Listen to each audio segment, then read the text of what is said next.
English shorthand dictation at 100 words per minute. Ready, start. Sir, there is also the very big responsibility of the foreign trade to meet the minimum requirements of the country, especially requirements of essential goods of mass consumption, which may be in short supply from time to time, to save our people from the evil effects of profiteering when such a situation arises.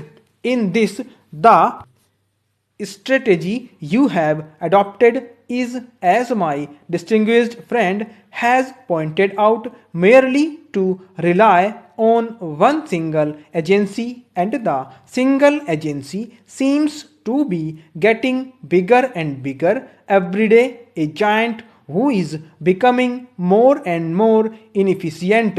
Now, I would like to say a few words about the direction of our trade in times to come. In the foreseeable future, about Russia, USA, EEC countries, and Japan will continue to be our major partners in foreign trade. There is no doubt in my mind, but surely we should aim at our neighboring countries.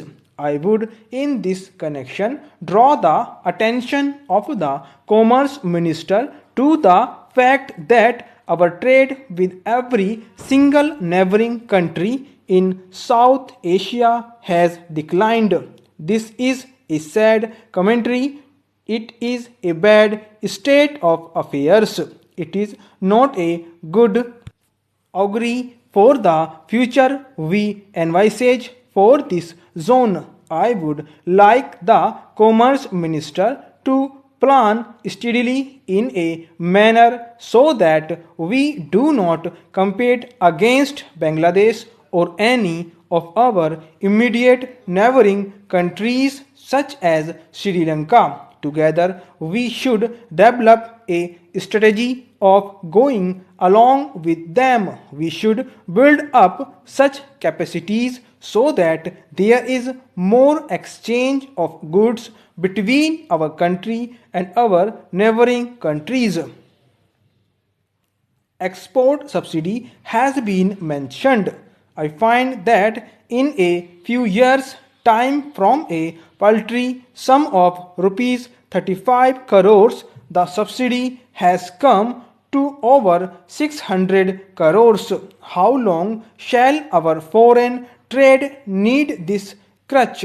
This is a question which has to be put seriously and answered seriously. Any type of trade which cannot stand on its own without subsidy, even for 5 years or 10 years, should be taken off the list. It should not be in our export list at all. It should be discarded. There are fresh pastures which we can explore. The export quota, I hope the minister knows, is transferable, and it is being transferred from one party to the other.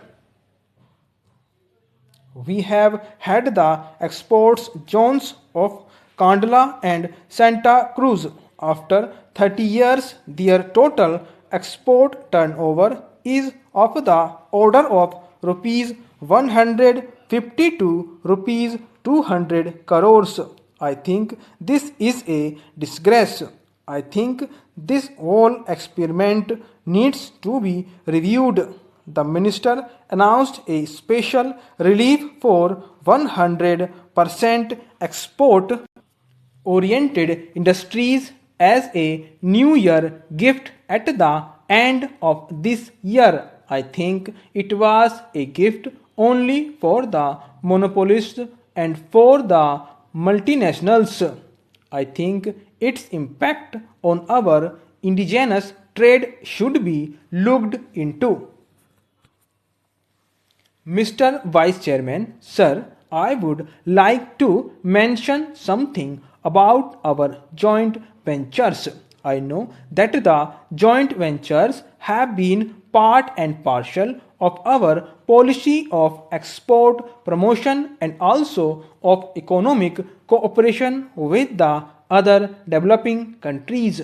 But I find that after so many years, these 115 units that are in operation have made a total investment of just rupees 35 crores only, and this is an insignificant sum if you take each individual country and relate it to the total industrial investment in that country.